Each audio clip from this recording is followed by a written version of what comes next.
Andito po tayo sa St. Isidore. Andito po yan sa Santa Ana, Pampanga. Siyempre kasama natin si Sir John. Yes, good morning. Ayan, si Sir John Wico po ng Phil Tilapia. Phil Tilapia. Ayan.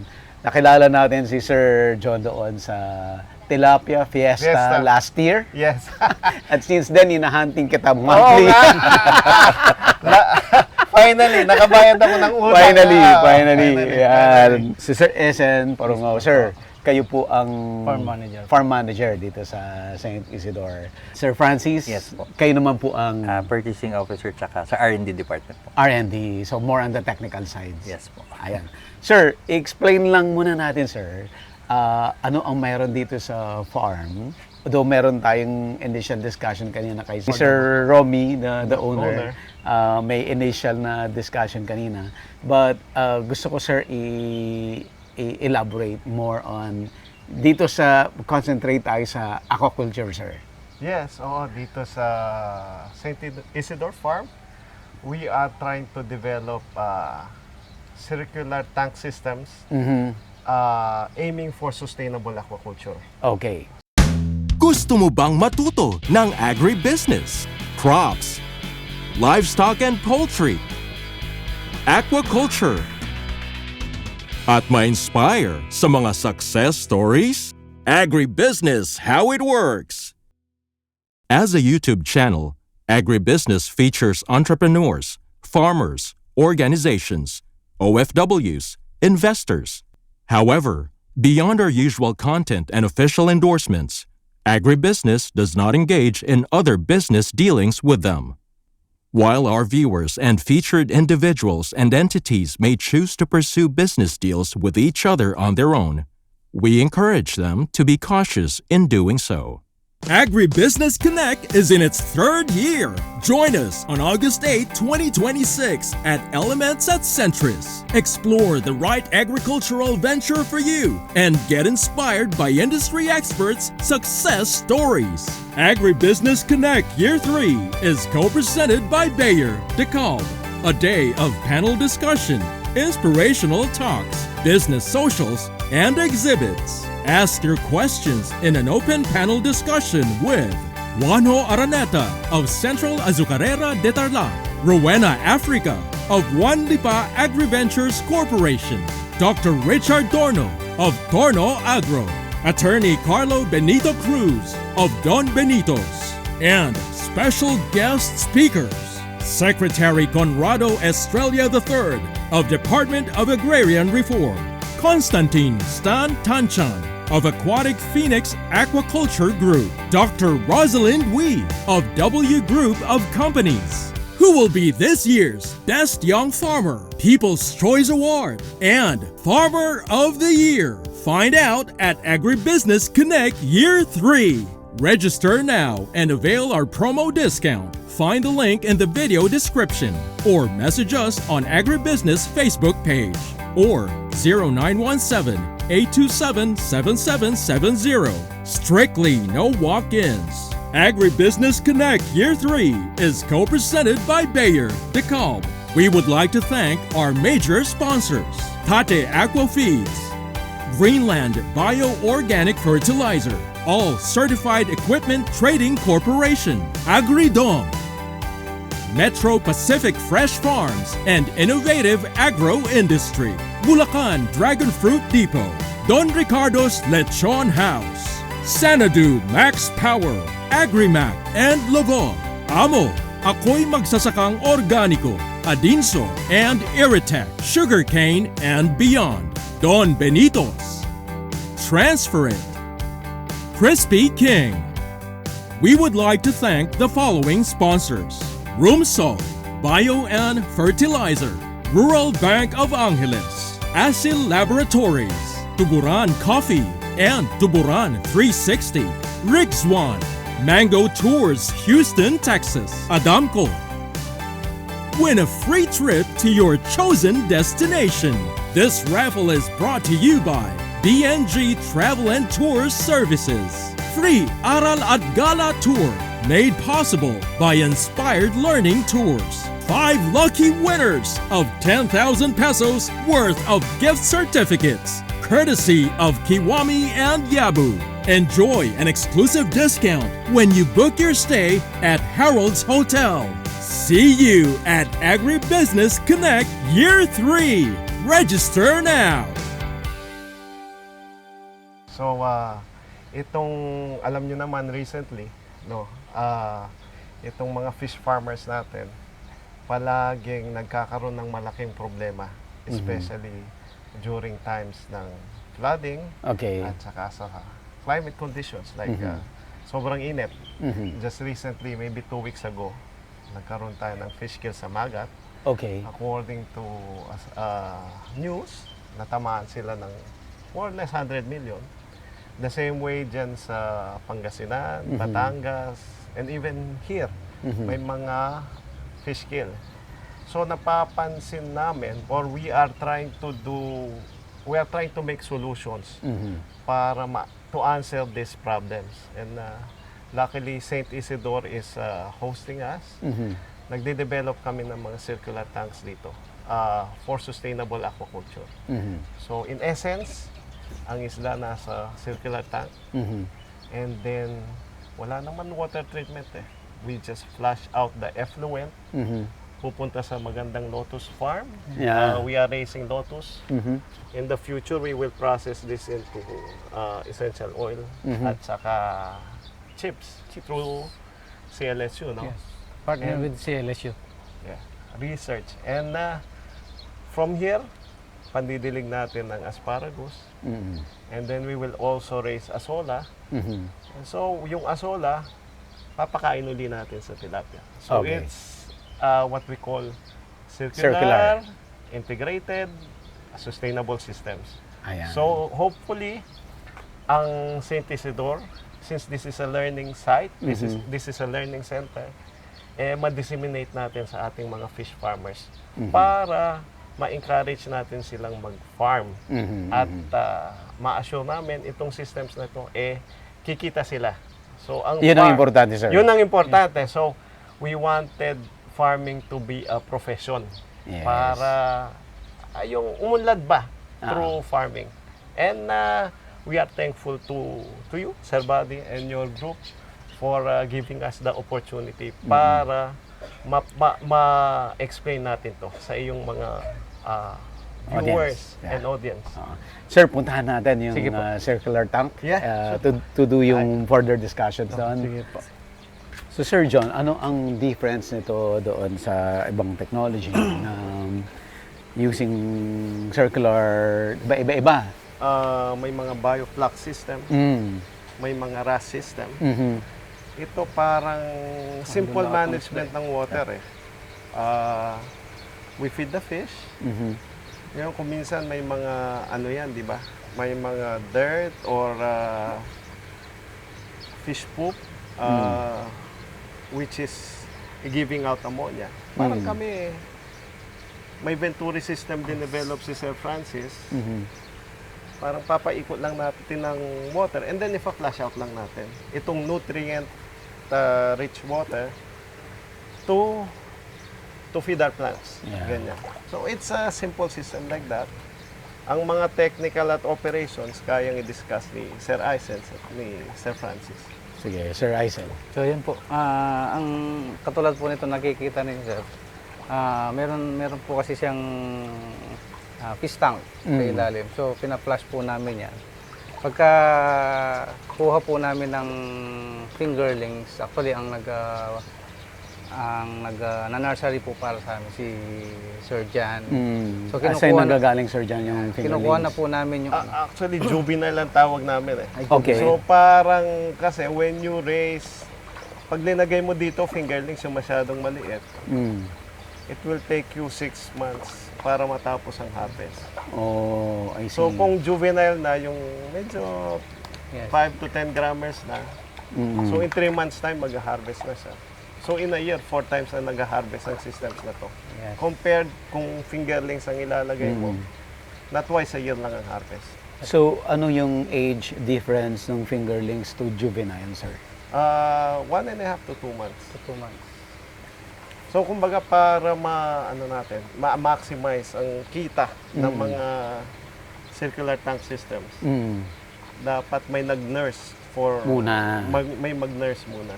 Okay. At they are you have better survival. Kami ang Yes. survival namin dito Mortality. close to 100%. Okay. Hindi katulad ng mga maliliit na fingerlings. Mm. Usually hindi mo Mas masasabi malaki po ang 30 to 40% lang ang survival. Survival rate.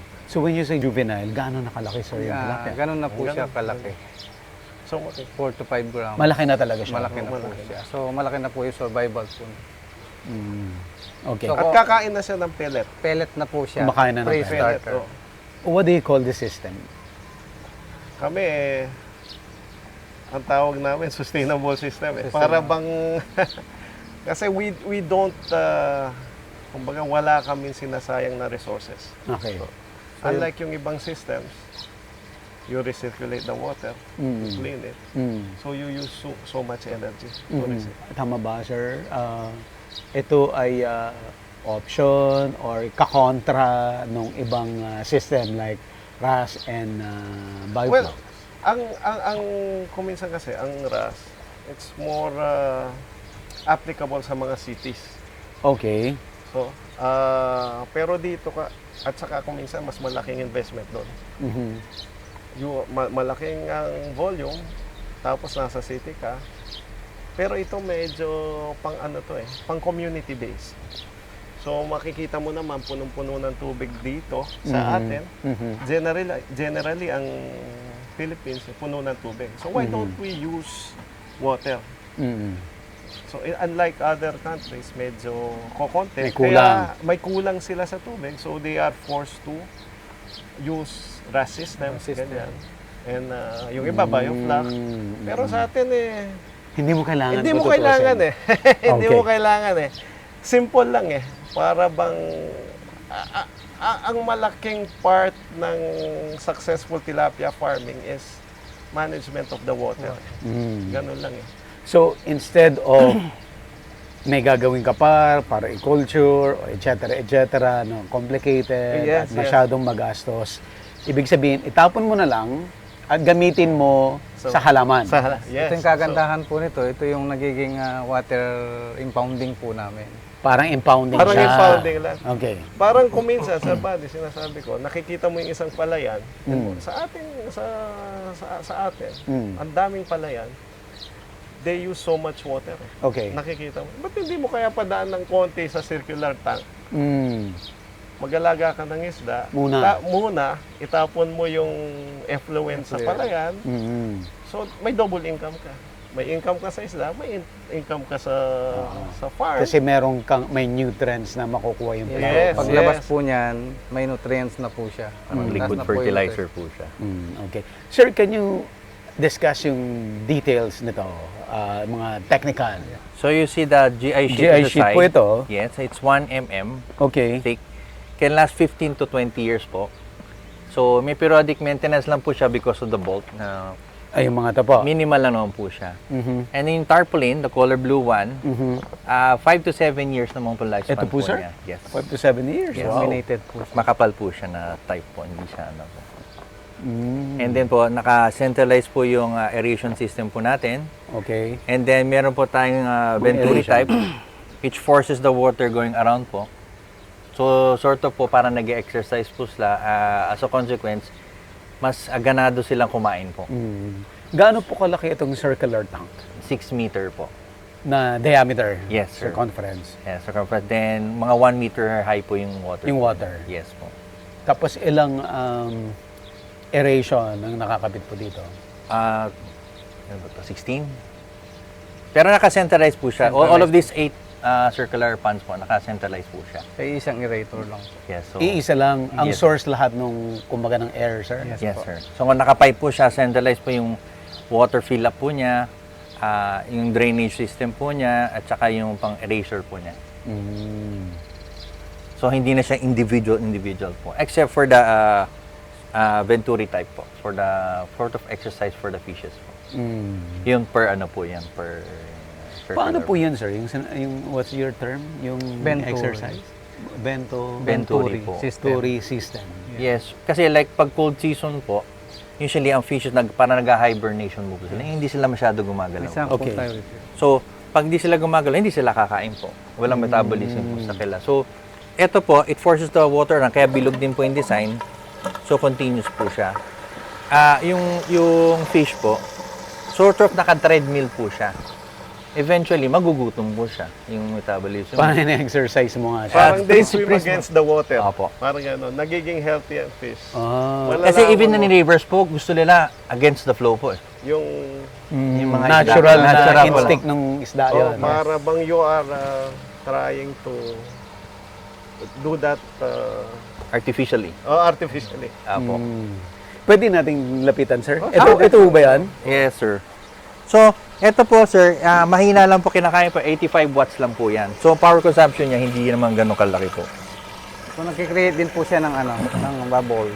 So pinapaikot ng tubig na ganyan. So, ikot yung water. Yes, sir. So, hanggang doon na po yan, sir. So, ang pump po namin, it's a low wattage pero high volume po siya na type. Para hindi naman magastos po na na ano po. Tapos gaano katagal na naka-on ito, sir? Nakaano po siya, nakakalibrate po siya. Parang every 30 minutes, Ihinto. every 2 hours, ganun po. So, kinakalibrate po namin, depende sa weather po. Pag mainit, mas lesser po. Pag malamig, mas marami. Yes. Ang ganitong system kasi dito, we can produce 30 kilos per cubic meter of water. We can raise fish per cubic meter. Unlike sa traditional pond, dahil hindi mo control yung water parameters, ang productivity ng traditional pond, 1 kilo lang per cubic meter of water. So ito, 30 times. Only because of Because Ito, of, sir? may aeration. Tapos, Tapos pag tumatas ang ammonia, dinedrain namin. Tapos nagkakaroon kami ng additional Ito na po yung aeration drain. na ganito. So, para bang you increase the productivity of an area o of a volume of water. Parang ganun. gaano po kadami yung stocking rate dito? Ang maximum po is 3,000. 3,000 itong... Fish. 3,000 fish, no? Dito sa... 30 kilos per cubic Yun po yung conservative. Di ba? Conservative pa yan. conservative pa yun. May iba po, Pero tataas pa po yung... May mas mataas pa doon. Base po sa BIFAR, 20 to 40 kilos per cubic meter po. So, nasa 30 lang po kami. Pero doon sa sarili nyong experiencer, ano yung lumalabas? Pagka po, ano kasi sir, pagka first time mo, so kami kasi first time namin, nakailang ano pa lang kami, ang ginagamit pa lang po namin is 20 kilos per cubic meter. Ilang Kung cycle na po kayo? Pangalawa na po. Pangalawa to. Kumusta po yung first cycle? I think it was successful. Kasi ang survival rate namin is close to 100%. Yeah. In 100%. this kind of system. At mapapansin naman natin na healthy ang isda eh. Malalaman mo naman eh. So we don't, sabi ko nga, we don't experience fish kill dito. Unlike traditional. Tapos regularly we do something eh. May certain template kami na sinusundan. I guess if ever there are people who are interested to train here, si Sir Eisen would be happy to accommodate them. May template naman tayo at nasusundan naman namin yun. Hindi nagkakalayo. Saka sir, pag dito po, pag nilagay niyo po yung fingerlings niyo po, or juvenile po, wala pong predator, walang Yes, Yeah. isang ano. dalag, hito, or kasi po, usually pag earthen pan, ganun po. Meron, nagkakaroon. Yes, sir. Yan, oo. Tsaka dito mamomonitor nyo po yung kung may mamamatay ka, mababawasan siya. Mamomonitor nyo po yung bilang. Tapos kung may sakit man siya, mamomonitor din po. Agad nating maalis. Kumpara po sa earth pan, may sakit, hawa-hawa na po siya. Dito talagang makokontrol nyo po. Saka napakadali. Pag may, halimbawa, hindi magandang appetite, ibig sabihin, may pangit sa problema. water parameters. Ayun, dedrain lang ni Eisen. Dito po, yung drain niya. niya. Pakita nga natin, sir. I-drain lang nila. So, Ito lang po yung nag-change gate water valve. ka na. So yan lang yan. Oo, Bubuksan lang po ito. Papasin nyo, lalabas na po siya Lalabas doon. Lalabas yan. Dito. Yan. Ayun, ito yung bumubulok dito. Po. Tapos lalabas na po papunta doon sa Punta na dun sa Lotus, Sa Lotus Garden. Pond siya. Lotus Pond. So yan po, centralized po yung kanal po niya. Iisa pupuntahan nila. Yes, sir. Opo. So yan, ang Dominion yan. So dito rin po, ganun din. So yung system naman po dito, bubuksan lang po namin yung ano, tuloy-tuloy po yung tubig. Then Pag-refill naman. overflow po siya, lalabas po yung dumi doon sa pipe. Sabay po yun. Yung nagbabawas ka ng water at saka nagdadagdag ka ng water. Sabay po siya. Gagawin ng sabay. Opo. But ilang percent normally yung pinapalitan mo? Actually, sir? 30% po. 30%. On how many times? How often? Pagka po juvenile, umaabot po kami ng 1 week. Pero pag ganitong sistema po, matagal po siya. Minsan 6, 7, kasi nga, araw-araw, dinadagdagan namin ng tubig. Lumalabas po yung pinakadumi po niya. Ano pong difference nung una dito, aside from galvanized sheet yun, at ito ay concrete? Dito sa mas economical ito eh. At saka may added flexibility ka dito sa galvanized. Kung sakali, in the future, Gusto mong naisipan mo pa dagdagan. lang, or mali pala ang position, I think this is better dito. So madali lang dismantle and ilipat. Like if you make So, fixed na po siya. fixed na to Permanent. forever. Oo, permanent. Permanent. But the same At saka concept, sir? mabilis. But the same, Same concept? Actually, ang pinag-uusapan namin dito, it's more on the concept eh. Imagine mo. Paano yung ilalim nito? Parang cone ho ba? Oh, ganyan. Cone. To assist in the collection of uneaten feeds at saka yung mga fish food. Para mas madaling i-flash. Madali, yes. So more on kami, flashing lang. Flashing lang talaga. Bale yan, Okay. sir. Fish toilet po siya. Layman's term. Yung po yung, Fish yes. toilet. Yung po yung Fish flash, toilet. yung po yung flash handle po. Flasher handle. Flash po. handle yan. Sir, na-mention na rin natin yung RAS, na-mention natin yung Bioflux. flux, no? At itong system ninyo. Okay. Obviously, ginawa nyo to dahil kailangan mas makatipid. Yes. Okay. Yes. Gaano kalaki, sir, yung tipid in terms of percentage or in terms of figure? Well, ang initial data namin dito, yung production cost namin, maximum na yung 60 pesos per kilo. 60 pesos. Yung other systems? Kung minsan, based on my interview, Yes. 75 pesos. At they have to reach a certain volume muna for you to reach yung 75 pesos. Eh kami dito parang hindi kami umaabot sa ganong kataas eh. Kasi may supplemental feeding kami eh. So, ilang tanks po lahat to? 1, 2, 3, 4, 8 po. 6, 7, Yung concrete po is 5. So, tinanay ng, kasi contractor po si Sir Romy. So, tinubukan Apo. niya muna ng cement.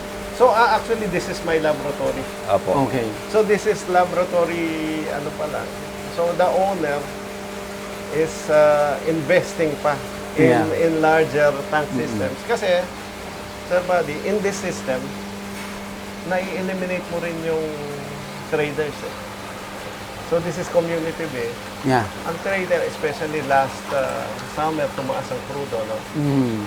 So, sa amin, sa area namin sa Minale, maraming hindi gustong kuhanan ng isla ng traders because ayaw nilang bumaba yung margins nila. Yeah. May isda and yet hindi umaabot sa mga customers, sa tao. But with these systems, malapit sa community. Yeah. So halimbawa, may isang okasyon dyan, at one time, tumawag lang, pare, may 10 kilos ka ba? Yeah. So, So, yung- pupunta lang dito, kukuha lang ng Kukuha 10 lang. kilos. Unlike, in your market time is extended eh. Hindi ka tulad sa traditional system, magpapatrabaho ka muna sa isang farm. They will work for the whole day, ilalagay sa holding net, and then hihintay ng trader ng late afternoon till night. Yeah. Pag hindi mo nabigyan ng order, hindi na kukuha sa'yo. So So malaking problem ng mga fish farmers yung intervention ng traders. Yes, yes, yes. But if you have this kind of setup na malapit sa community, hindi problema yung marketing aspect. So yung marketing time mo, any time of the day, pwede kang umorder. Yeah. So kukuha lang dito, just like one, I remember, itong owner may nag-order sa kanya eh. Kailangan ko ng 10 kilos pare, sabi. So pupunta lang dito. So, Scoop lang. Scoop lang, eh walang tawaran, retail Oh, ang retail, price. retail price, Oh, yeah. retail price.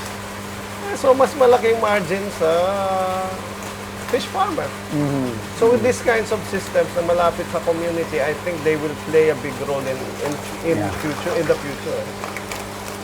So, dahil ang business model ay umaalis tayo doon sa traditional trader Yes. at retail yung atake Retail yung natin, atake. ano po yung ideal na number of kilos or fish of production para kayang i-dispose siya na retail na call a friend? Well, actually, that will depend on the population sa community. Okay. Pero as, kumbaga, presently, parang kulang na kulang pa mga to sa isang community. Yeah. Ang problema lang sa atin access eh. I think pag may access sila sa tilapia, which is the cheapest source of protein, no? Dadami pa ito. Yeah. Marami kami maingganyo. I think sina Eisen and Francis, they presented dito sa Aquaculture Philippines sa World Trade. And a number of investors are calling Interested. them. Yeah. And they are quite interested. Kasi napakasimple ng business model eh.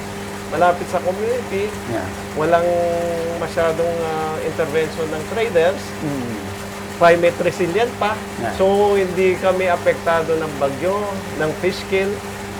At tapos, may supplemental feeding pa kami Sige, ng sir. asola.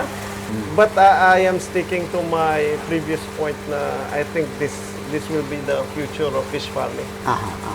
So, itong sistema na to, anybody, no? Basta may konting space ka sa bakuran mo, Anybody can backyard, raise fish. backyard. Yes, sir. Anybody, Yung mga anybody can raise gusto noon na mag-alaga ng tilapia na wala namang hektarya Hektarya, para oo. pautay. Ngayon kahit na 50 square meter lang, Yeah. meron siya. Anybody. Sir, yung, of course, yung mga traditional pond na malakihan, di ba? Yung production nila malaki. Yes. Let's say, for example lang, for the purposes of comparison lang, yung 1 hectare sa traditional, ilang kilos of fish ang napoproduce nila per cropping cycle? Currently, ang 1 hectare, sabihin natin, mataas na yung 9 to 10 tons eh. 9 to 10 1 hectare. tons. Oo. Dito, sir, ilang tons? Itong unang circular na pinakita natin, ilang tons yan? Yun, 6 meter lang yan. Kaya ng 900 close to 1 ton. 1 ton. Close to 1 ton. So, 6 lang na ganito kailangan mo, 1 hektare yung Isang patumbas. hectare equivalent, yes. Wow. At tapos, wala pang masyadong risk. So this, I think this will play a huge role in our food security.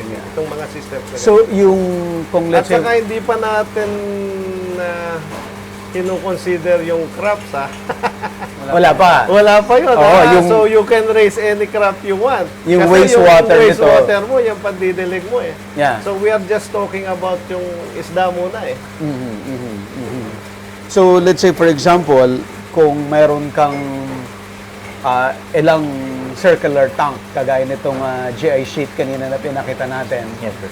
pwede mong i-relay, sir, no? Yung stocking para tuloy-tuloy na may harvest ka rin? Yes, sir. Pwede Pwede mong po. every month i-programa mo. Oo. Unlike in a big area, One time, big time yan eh. Big time, ang risk mo napakalaki. Eh, Oo. kung tamaan ka ng Tulad ng fish nilubog kill. ka, or fish kill. Oo.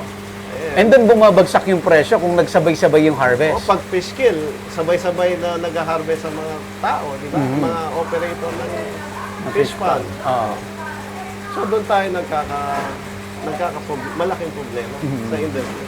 So itong mga systems na ganito, it will solve a lot of problems sa Yeah. industry. Oo. Simple lang. Tech guy lang ng eraser at toilet, yun lang. Hindi mahirap, sir. I Hindi mean, naman po. let's say for Basta we need to a- educate the ano lang Aha. po. Yung For a mga beginner like me, for example, gusto kong pasukin to, walang problema. Walang problema po. Basta proper setup lang first po. Proper Kasi- setup. Tsaka yung method po, yung paano pa alagaan, monitoring po. Madali lang po. Sir, what about the cost?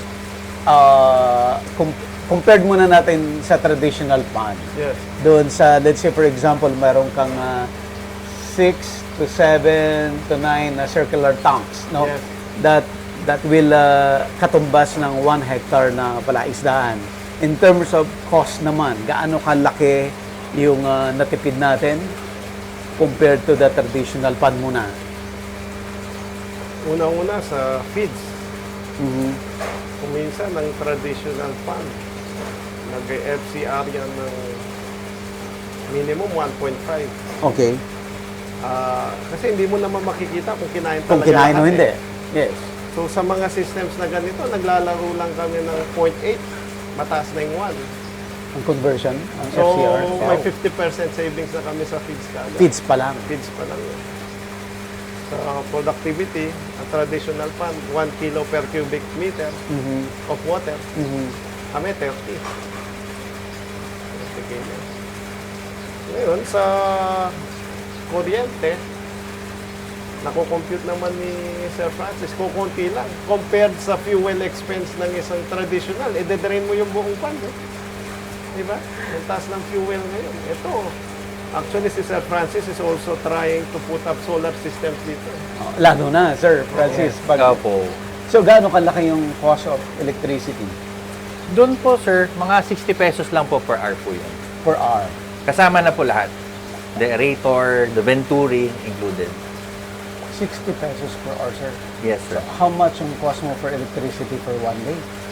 For 1 day po, a day na po yun, sir. 60 a day. Nagulat ako. Sorry, sir. 60 a day po. Kasi 400 watts lang po yun eh. Okay. So, parang 7 pesos to 8 pesos an hour po siya.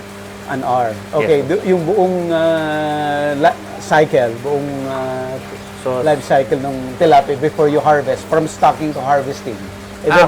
cost production po. Mga ano po, per kilo po, kinumpit ng mga 8 pesos per kilo po. 8 pesos lang. Apo. Ang power consumption po. 7 to 8 pesos. Pero ang malaking bagay doon, yung margin ng... So instead of farm gate mo bebenta, kaya mo Yeah. na ng retail. Sa That retail. is, oo. Minimum 30 pesos hanggang 40 pesos. Additional kita. So kung hindi mo binibenta ng farm gate ito. Mhm.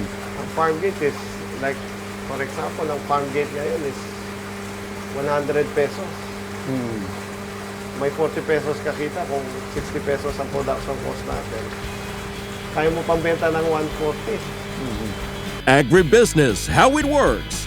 Instruct, inspire, succeed.